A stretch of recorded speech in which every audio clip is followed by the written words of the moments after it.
Zee 24 तास एक पाऊल पुढे।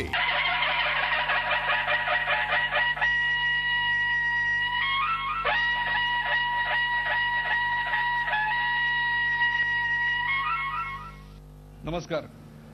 पूर्वार्धामध्ये आपण शिवाजी महाराजांनी आरमाराची निर्मिती का केली, कशाकरता केली, कोणत्या परिस्थितीतून केली आणि त्याहीपेक्षा सुद्धा त्यातून त्यांची दिसलेली आरमाराची नीती, त्यांची दूरदृष्टी, आरमाराच्या निर्मिती मागची त्यांची प्रेरणा, समुद्रावरून येणाऱ्या शत्रूंविषयी त्यांना असलेली जाण, त्यांचं हेर खातं, या सगळ्याचा एक लेखाजोखा आपल्या समोर बाबासाहेबांनी मांडला। आज या उत्तरार्धामध्ये मी आणि माझे मित्र राजेंद्र धुमे बाबासाहेबांना आणखीन काही विषयावर बोलतं करणार आहोत। सर्वप्रथम मुलाखतींचा हा सिलसिला सुरू करण्या अगोदर एक गोड काम मला करायचं आहे आणि ते म्हणजे माझ्या हातात एक पुस्तक आहे, शिवशाहिरांचं वाङ्मयीन ऐश्वर्य, शिवशाहिरांचं वाङ्मयीन ऐश्वर्य अशा नावाचं पुस्तक अर्थातच बाबासाहेबांवर लिहिलेलं आहे आणि ते लिहिलेलं आहे त्यांच्याच स्नुषा डॉक्टर चित्रलेखा पुरंदरे यांनी। मुलाखतीला सुरुवात करताना पहिला प्रश्न मी बाबासाहेबांना विचारणार आहे आणि तो म्हणजे फ्रेंच, डच, ब्रिटिश आणि पोर्तुगीज या युरोपातल्या 4 सत्तांनी साधारणतः 14व्या शतकापासून सागरी मार्गांनी आक्रमणाला सुरुवात केली जगातल्या विविध भागांवर। ते जेव्हा भारतामध्ये आले त्यावेळेला एतद्देशीयांची त्यांच्याविषयीची भावना नेमकी काय होती? इसवी सन 1490 मध्ये पहिलं पोर्तुगीज गलबत हे कारिकतच्या बंदराला लागलं। आता हा भाग महाराष्ट्राच्या थोडं दक्षिणेला किनाऱ्यावरती येतो। मला आश्चर्य वाटतं, आपल्याला तर नक्कीच वाटेल की इतके बाहेरून लोक येत आहेत, ते काय येतात, त्यांच्या महत्वाकांक्षा काय आहेत, त्यांचा विचार काय आहे, याचा विचार आमच्याकडे कोणीही केला नाही। याची जबाबदारी कोणावरती होती असं आपल्याला पटेल, काही ना वाईट वाटेल पण पटेल, याची जबाबदारी शंकराचार्यांच्यावरती होती।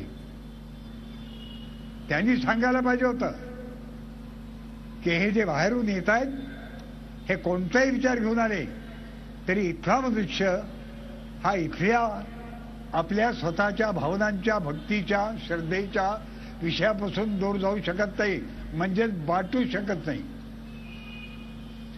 एकाही शंकराचार्यांचं लक्ष गेलं नाही इकडे, फक्त पाद्यपूजा घेत राहिले।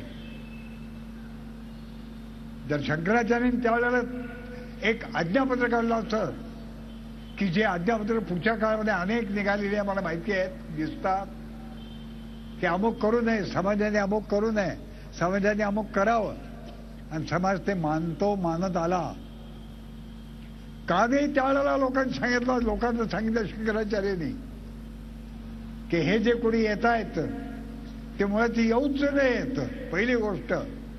पण चुकून माकून जरी येत असतील तर त्यांच्या बाबतीतला आपला विचार ठाम असावा। इथला मनुष्य बाटू शकत नाही, इथला मनुष्य बाटू शकतो याच कल्पनेत आपण अनंत दुःख आज भोगतो आहोत। हे पाकिस्तान निर्माण झालं, का निर्माण झालं?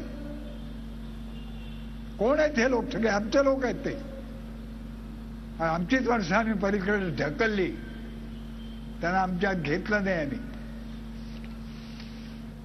शंकराचार्यांच्या बद्दल माझ्या मनामध्ये, शंकराचार्यांच्या पीठाबद्दल माझ्या मनामध्ये नितांत आदर आहे, पण कळकळून बोलतोय की त्यावेळेच्या शंकराचार्यांनी का लक्ष दिलं नाही की इथं कोणी बाटू शकत नाही, बाटण्याची कल्पनाच नाही। गंगेचं पाणी, कोणत्याही नदीचं पाणी, गंगेची, यमुनेचे व गोदावरी, सरस्वती या सगळ्या आमच्या गंगा पवित्र आहेत। एखादा धर्मविचार पटला, जा ना, अवश्य जा, जरूर जा, तुला पूर्ण परवानगी आहे. पण बाटतं या कल्पनेला मात्र कल्पना, यामुळे आमचं केवढं नुकसान झालं, प्रचंड नुकसान झालं. पण कल्पनाच करा की केवढं प्रचंड नुकसान आमचं आम्ही करून घेतो. हे व्हायला नको होतं. पण आणखीन एका त्या या निमित्ताने तक्रार करू का? ती तक्रार नाही, कळकळीची मनातली आलेली भावना आहे. शिवाजी महाराजांना राज्याभिषेक झाला, ज्येष्ठ शुद्ध त्रयोदशी या दिवशी महाराज शके 1596 या दिवशी 6 जूनला महाराज सिंहासनाधिष्ठित झाले आणि छत्रपती झाले. अरे केवढी गोष्ट घडली. 500 वर्षामध्ये असं कोण सिंहासन नव्हतं. सगळी आमची सिंहासनं फुटली. देवगिरीचं फुटलं, कर्णावतीचं फुटलं, कोणतं सिंहासन राहिलं? चित्तोडचं सुद्धा फुटलं. एकही सिंहासन राहिलं नाही. आणि ते सिंहासन एका 12 वर्षाच्या मुलानं आपल्या स्वतःच्या 12व्या वर्षापासून महत्वाकांक्षा हृदयात धरून निर्माण केलं, छत्रपती बनवलं. झी 24 तास, एक पाऊल पुढे.